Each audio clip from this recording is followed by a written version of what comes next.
ఆయన కస్టడీకి ఇస్తారా లేకపోతే ఆయనకి ఏమైనా ఉపశమనం లభిస్తుందా అనేది కూడా రేపు తెలుస్తుంది. మొత్తానికి ముఖ్యమంత్రి కేజ్రీవాల్ను అరెస్ట్ చేసిన తర్వాత ఆప్ ఆందోళన చేస్తోంది.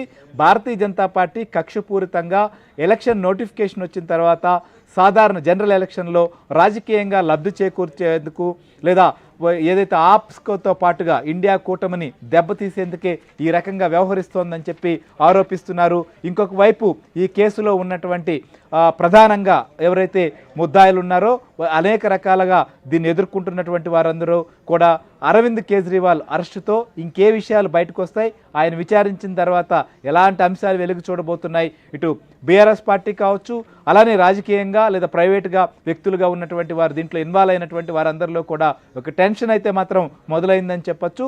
రాజకీయంగా కూడా తీవ్ర దుమారం రేపబోతోంది. అలానే ఢిల్లీలో ఇది ఒక పెద్ద కుదుపు అని చెప్పచ్చు. అక్కడ మొత్తం కూడా పరిస్థితులంతా కూడా కొంత ఆందోళనకరంగా ఉన్నాయి.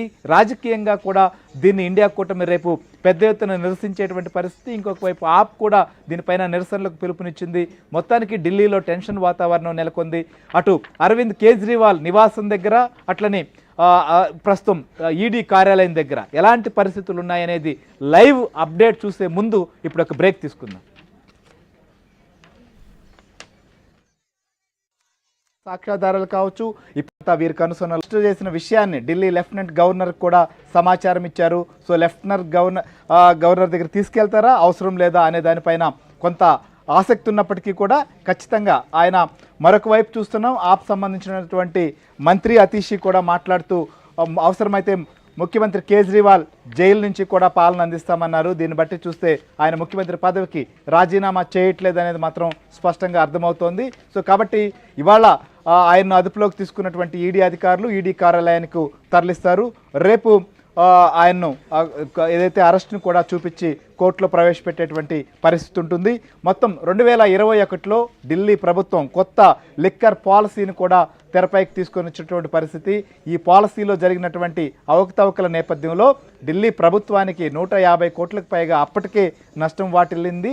ఇంకా కూడా దీనివల్ల అనేక నష్టం రాబోతోంది అనేటువంటిది పెద్ద ఎత్తున కూడా ఆరోపణలు రావడం రాజకీయంగా కూడా తీవ్ర దుమారానికి దారితీసింది. ఢిల్లీ ప్రభుత్వ ఆధీనంలో ఉన్నటువంటి ఈ మద్యం సంబంధించినటువంటి విక్రయాలకు కొత్త పాలసీ సిద్ధం చేసి ప్రైవేటు వ్యక్తులకు అప్పజెప్తూ నిర్ణయం తీసుకున్నారు. ఈ నిర్ణయం వెనుక సౌత్ గ్రూప్ యొక్క పాత్ర చాలా కీలకంగా ఉంది.